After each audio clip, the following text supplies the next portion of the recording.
Hi everybody! After my series of dark garden corset reviews, many of you requested that I show you how to do this style of lacing, where basically the laces go over and under every single one of these grommets, not with the X's over and under, but almost like a tennis shoe style of lacing, combined with the inverted bunny ears here at the waistline. Now if I turn it over, you can see what I mean about the inverted bunny ears. And I had done a previous tutorial on making a corset with X's over and under, above and below the waist, and having inverted loops at the waistline. But what I didn't know at the time was that this method of inverted bunny ears at the waistline, this was actually developed by Adamme, the owner of Dark Garden, all the way back in the 90s. So that was just one of the cool tidbits that I learned this year after attending the Oxford Conference of Corsetry.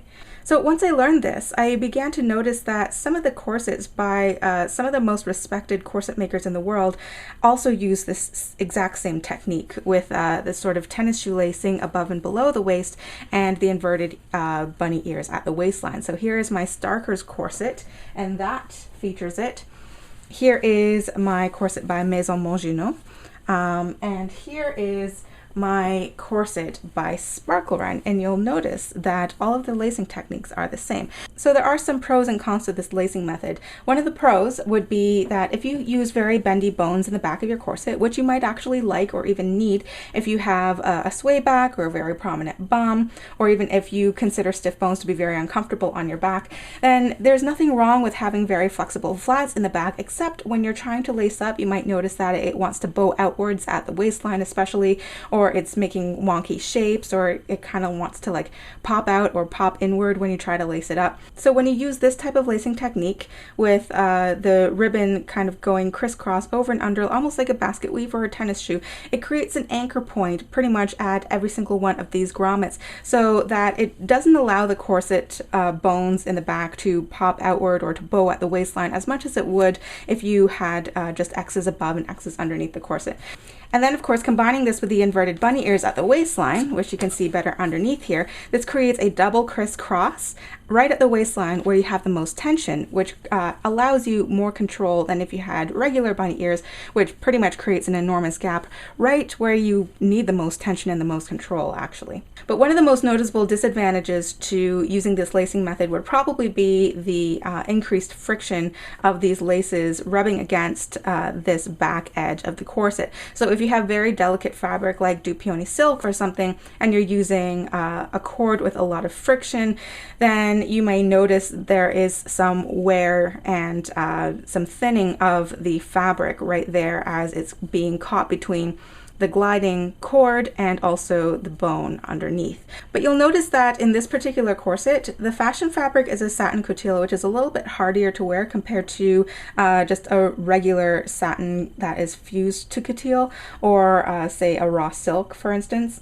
And obviously the laces are satin as well, which are a little bit more sleek and smooth, and they glide through the grommets with less friction compared to, say, a round nylon or polyester cord. So I imagine that this combination of materials was not a mistake or done willy-nilly. I believe that this is probably a conscious decision on the part of the maker. So here's how to relace your corset in this method. I'm filming this as if you're looking over my shoulder right now.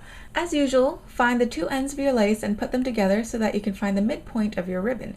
Tie a little knot there temporarily so that you know that this needs to be centered at the top of the corset. In this corset, the waistline is pretty clear since the grommets are a little bit closer together here, but if you need to, you can mark out the waistline with a tape or stickers or something else. Since my laces don't have aglets, I'm wrapping a bit of tape around the ends to get them through the grommets easier. You can always remove the tape or cut it off later when you're done. We don't need to count over and under for this lacing technique because this particular technique always requires you to start from underneath. So go ahead and pull those laces upward through the grommets and then center that little knot. Cross over the laces, and for the next set of grommets, pull them underneath up through the grommet on the overside. You'll notice that for the next set of grommets, I try to have the ribbon crossed on top going in the same direction. This makes the overall effect look more tidy when you're done. So it seems that we're already at the waistline. So if you were making regular bunny ears, you would continue down to the next adjacent grommet.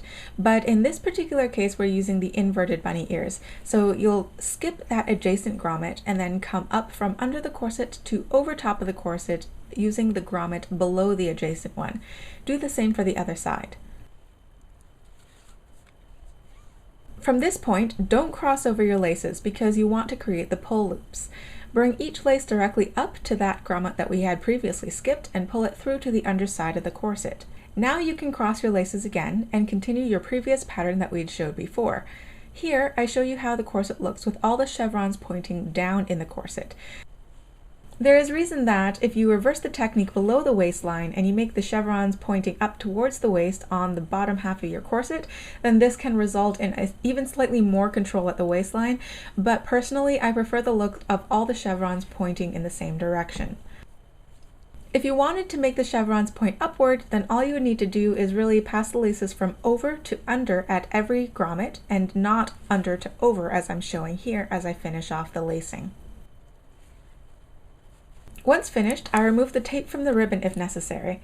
Since the laces are still a little frayed, I decided to cut new ends and then I tied a proper knot. Remember, left side over, then right side over. This creates the true square knot and prevents slipping out.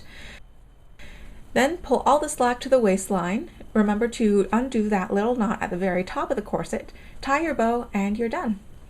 And this is the final effect when the corset is worn completely closed in the back. I think it's beautiful in its own way.